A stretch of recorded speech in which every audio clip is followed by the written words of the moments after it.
Hi viewers, my name is Michael and this is my life story. I was a banker back then when I met Uju. Uju is a girl I met during my stay in Port Harcourt, Nigeria. We fell in love and started dating.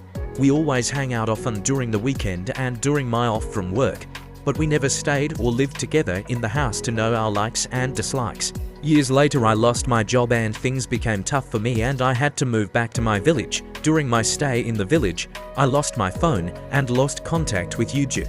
After a while I decided to go to Lagos to stay in my friend's house while I looked for a job. So when I got to Lagos, I got a new job. Along the line I met a beautiful lady. Her name is Isabella. The first liked her and we got along and started dating. Isabella to visit me because I had got my own apartment before I met her. We do spend quality time together each time she came. We loved each other company so much. We were so compatible because we both have a lot of things in common. Then after a while, I decided to engage Isabella and I threw an engagement party.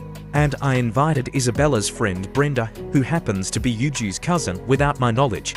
And Uju had come visiting her cousin during the time. And Uju followed her cousin to the party. When they got to the party we bumped into each other and I was surprised to see her and I can guess same from her expression. So the whole scene affected and ruined the engagement party. After a while I just did not feel same way for Isabella anymore because Uju's presence has brought back old feelings and we have started seeing each other secretly. After a while Isabella found out about I and Uju and she broke up with me and left. Few days later I brought Uju to my apartment so we can continue our relationship and I was planning to marry Uju. But along the line we discovered that we don't like what each other likes, it feels we ain't compatible, and it brought arguments in our relationship and none of us was ready to compromise for each other. Few weeks later, I realized I had made a big mistake and said to myself, no, I don't think she's the one for me. And then I called Uju. We sat down and I apologized and told her that I don't think I can continue with that relationship. I told her that I want to quit the relationship. After the discussion, she understood and apologized and said she think I am not the one for her too, and we both separated. I began to look for Isabella and after a while I discovered where she lived and went to see her. I begged her and pleaded with her to come back to me. Unknowingly to me she was already pregnant for me before leaving my house.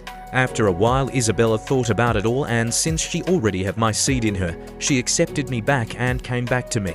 And we got married, had our baby Junior Michael and lived happily ever after. And I learned that sometimes love is not enough. My name is Michael and that is my story.